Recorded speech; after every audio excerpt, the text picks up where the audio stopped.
은행 앞에는 예금을 찾으려는 사람들이 모여들고 있습니다.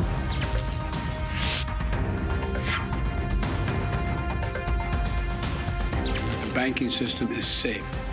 Your deposits will be there when you need them.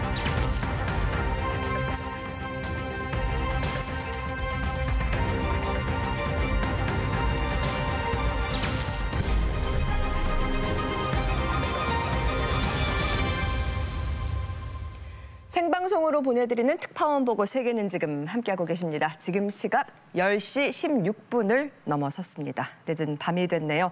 이번에는 이슈 인사이드를 준비했습니다. 미국 실리콘밸리 은행 파산 후폭풍이 계속되고 있습니다.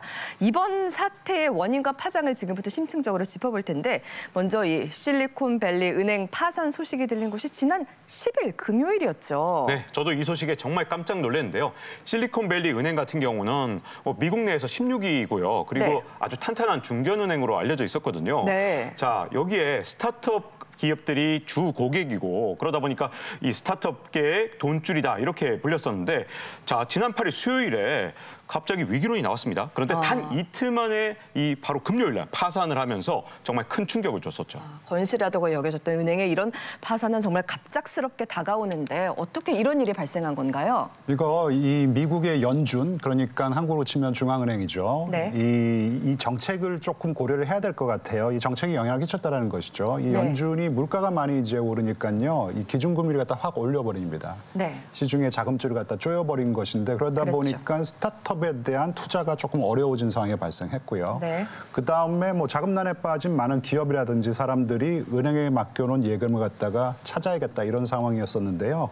이게 돈 달라는 고객들은 많고 근데 이제 자금 조달이 어려워지니까 이런 상황이 이제 SNS를 통해서 위기다라는 이제 소문이 막 퍼져나간 것이에요. 네. 그래서 또 그러니까 고객들은 불안할 수밖에 없고 그래서 돈을 찾아갑니다. 네. 그게 이제 모바일 뱅킹으로 뱅크런이 발생했다 그래가지고 일각에서는 이게 역사상 최초로 모바일을 통해서 스마트폰을 통해서 발생한 뱅크런이다 뭐 이런 평가도 나오고 있습니다. 그래서 최초로 모바일로 발생한 은행 예금 대량 인출이다. 이렇게 일이 커졌으니 당연히 다른 은행으로 여파가 미쳤죠. 네, 맞습니다. 불안 심리가 이제 확산이 되면서 시그니처 은행도 뱅크런이 발생했고요. 12일에 파산을 했습니다. 예. 네, 자칫 미국 내 은행들이 이제 줄도산할 수 있는 그런 일촉즉발의 상황이 이어졌는데요. 네네. 다행히도 바이든 행정부가 신속하게 이제 예금 전액을 보호하겠다는 조치를 내면서 상황은 사태가 수습된 상황입니다. 괜찮게 봐야 될까요? 어떨까요? 네, 근데 이 실리콘밸리 은행 사태의 또 중심에는요. 사실 미국 국채가 또 문제가 걸려 있습니다. 미국 국채가요? 네, 사실 은행이 이 보통 예금을 받으면 이걸 현금으로 갖고 있는 게 아니라 어딘가 투자를 하잖아요. 그렇죠. 근데 무위험 자산이라고 불릴 정도로 정말 안전한 국채에 대부분 이 자산을 투자하고 있었는데 근데 문제점은 이게 2년 동안 금리가 워낙 많이 오르다 보니까 반대로 움직이는 국채 가격이 폭락을 한 상태였거든요. 예상할 수 없는 상황이 발생했군요. 그렇죠. 이런 상황에서 예금 인출을 하겠다 그러니까 어쩔 수 없이 국채를 손해보면서 팔았고 그 금액이 18억 달러가 넘었다. 그러니까 이게 예금 인출 사태가 난 건데 문제는 다른 은행들도 지금 미국 국채를 많이 갖고 있습니다. 네. 만약에 이걸 그대로 방치했다 그러면 미국 국채가 계속 투매 현상이 일어났을 거고 정말 미국 국채까지 흔들리는 아찔한 상황이 연출됐었던 거죠. 그래서 이를 막기 위해서 바이든 행정부가 이토록 신속하게 대처한 것이군요.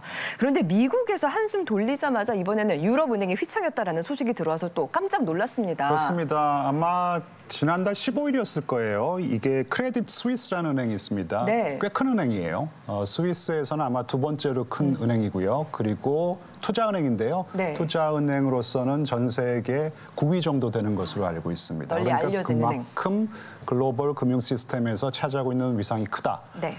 그래서 만약에 크레딧 스위스가 파산한다, 이건 또 실리콘밸리 은행이 파산하는 거랑은 또 다른 차원의 경제 위기를 초래할 수 있다. 이런 걱정이 많이 나왔던 것이죠. 세계 경제에 충격을 줄 것이다. 크레딧 스위스 어떻게 보셨습니까? 네, 사실 크레딧 스위스는 예전부터 재무 건전성 논란이 있었습니다. 그랬었나요? 네, 마약 조직의 돈 세탁에 이제 휘말렸다든지 아니면은 잇따른 투자 실패로 인해서 작년 같은 경우에 1분기에 4천억 스위스 프랑의 예금 잔고를 갖고 있었는데 고객들이 그것을 이제 인출하면서 4분기에는 이제 절반으로 떨어지게 됩니다. 잔고가 뚝 떨어졌네요. 네, 맞습니다. 이에 결정타로 이번 위기에 최대 주주인 사우디 국립 국립은행이 네. 더 이상 지원을 하지 못하겠다라고 이제 얘기를 하면서 그 실리콘밸리뱅크 파산으로 이제 불안감에 휩싸인 주주들이 네. 어떻게 보면 너도 나도 주식을 투매하면서 이번 위기가 발생했다라고 생각이 됩니다. 굵직굵직한 여러 가지 상황이 있어 왔네요. 크레딧 스위스는 가까스로 주가를 회복했습니다마는 이 연이은 사태들이 심상치 않다라는 의견이 많고 무엇보다도 누구나 이 생각을 했었을 것 같습니다. 2008년 글로벌 금융위기가 재현되는 것 아니냐라는 것인데 연원호 박사님 이거 어떻게 생각하시나요?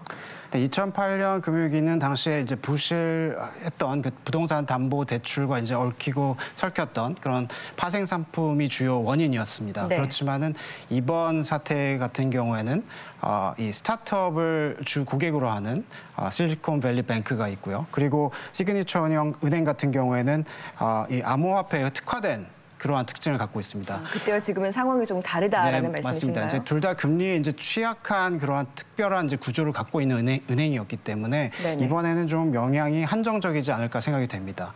게다가 2008년에는 리먼 브라더스 사태 때 시중에 이제 유동성이 완전히 이제 마르면서 네. 은행 간의 이제 거래가 안 되고 이제 문제가 심각했던 경향이 있지만 이번 사태에서는 미국과 스위스 정부가 빠르게 유동성을 공급했기 때문에 차별성이 있다 이렇게 생각이 됩니다. 네. 물론 이제 고금리가 계속되면은 특정 은행은 계속 위험할 것으로 보이지만은 2008년과 같은 그런 전체 은행 시스템의 그런 위기로 번질 가능성은 낮지 않은가 이렇게 생각이 됩니다. 연쇄적인 파산으로 이어지지 않겠다면 참 다행이긴 하겠는데. 근데 저는 이런 측면도 좀 있다고 보거든요. 사실 이번 사태를 보면서 저는 2008년에 6대 미국 투자은행이었던 네. 베어 스턴스 사태가 생각이 나거든요. 그 이름 오랜만에 들어봅니다. 네, 맞습니다. 이 베어 스턴스 2008년 3월에 파산 위기에 몰리면서 연준이 일단 나서면서 좀 위기는 봉합을 했습니다. 근데 네. 문제는 그 뒤로 뭐 한 달이 멀다 하고 많은 미국 은행들이 파산 위기에 몰리거나 정말 굉장히 위험한 상황이 계속됐거든요. 그런 상태에서 그렇죠. 2008년 9월에 리만 브라더스가 파산을 하면서 글로벌 금융위기가 왔습니다. 그렇습니다. 물론 이번에도 세계 각국 정부가 뭐 이렇게 나서기도 하고 하면서 위기는 봉합하긴 했지만 문제는 또 다른 은행이 언제 또 망할지 모르는 그런 상황이거든요. 그렇기 때문에 앞으로 어떻게 될지 좀 봐야 되는데 특히 이 실리콘밸리 은행 파산 소식이 전해지면서 미국의 은행들이 정말 동반 주가 폭락하는 상황이 있었기 때문에 정말 맞습니다. 앞으로 어떻게 될지 봐야 될 것 같습니다. 긴장을 놓으면 안 되겠다는 생각이 들고요. 또 곧 있으면 FOMC 회의도 있는데 이번 사태가 미 연준의 금리 인상에는 어떤 영향을 미치게 될지 또 그로 인한 글로벌 경제는 어떤 파고를 맞게 될지까지 잘 봐야겠습니다.